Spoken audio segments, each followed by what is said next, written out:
Good morning, everybody. Myself Komal Sahani, Senior Lecturer CTTM, Government Women's Polytechnic College Ajmer, third year, Theory of Fashion 3, Code CD 303, Theory and Tutorial, Unit number 2, Fashion Merchandising, and the subtopic is 2.1, Pre-Buying Activities. Pre-buying activities. The degree of search behavior undertaken by prospective buyers will vary according to the cost and technical complexity of the product and buyer's previous experience of the product. Purchasing decisions may be carefully to identify the buyer needs in order to influence pre-purchase behavior through advertising and sales promotion. Now we're going to go through the meaning of buying.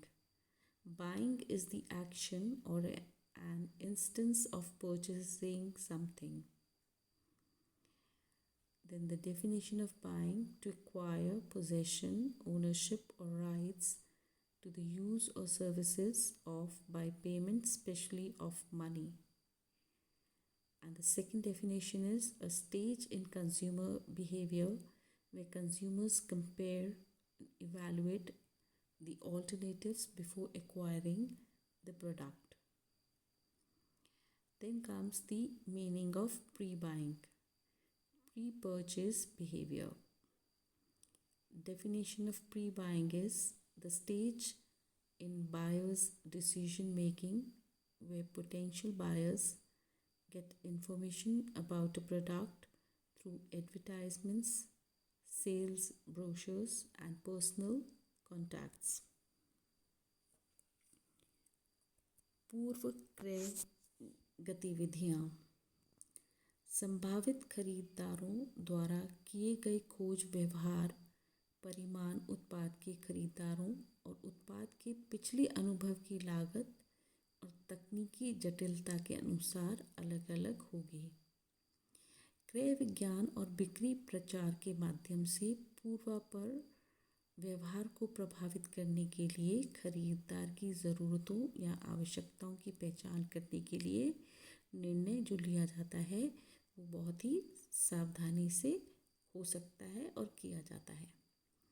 अब हम सबसे पहले क्रय क्या होता है और फिर हम पढ़ेंगे पूर्व क्रय का अर्थ क्या और परिभाषा क्या होती है। क्रय का अर्थ होता है कि खरीद की क्रिया यानी कुछ खरीदने का उदाहरण। क्रय की परिभाषा, यहाँ पे हमने दो प्रकार की परिभाषाओं को लिया है। पहला है विशेष रूप से धन द्वारा भुगतान, उपयोग या सेवाओं के अधिकार, स्वामित्व या अधिकार प्राप्त करने के लिए जो किया जाता है उसे क्रय कहते हैं। और दूसरा है कि उपभोक्ता व्यवहार में एक चरण जहां उपभोक्ता उत्पाद प्राप्त करने से पहले विकल्पों की तुलना और उसका मूल्यांकन करते हैं। अब हम पूर्व क्रय का अर्थ जानेंगे और पूर्व क्रय की परिभाषा।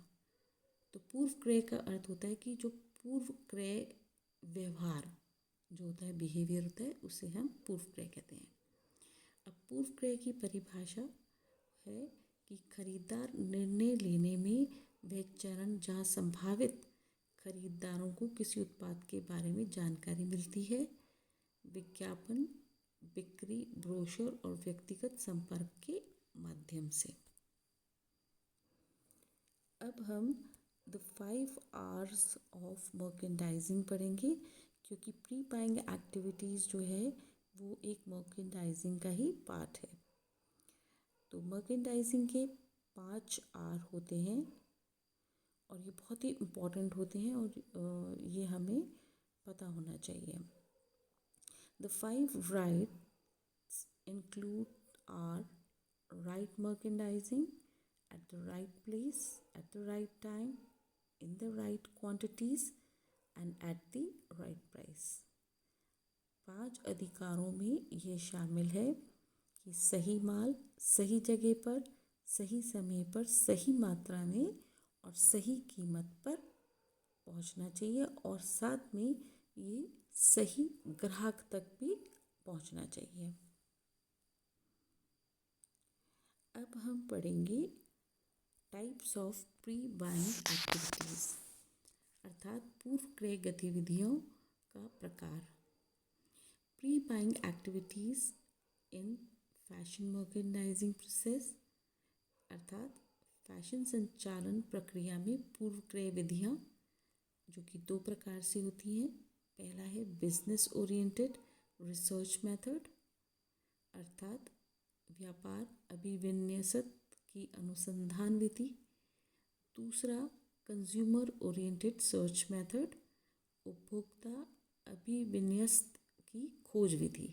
तो एक अनुसंधान विधि होती है जो कि बिजनेस से संबंधित यानी कि व्यापार से संबंधित होती है, और एक होती है जो उपभोक्ता से संबंधित होती है और वो खोज विधि कहलाती है। ठीक है। सेकंड है pre buying activities for the customers oblique consumer, यानी ग्राहक उपभोक्ता पूर्व की क्रय विधियाँ। Thank you.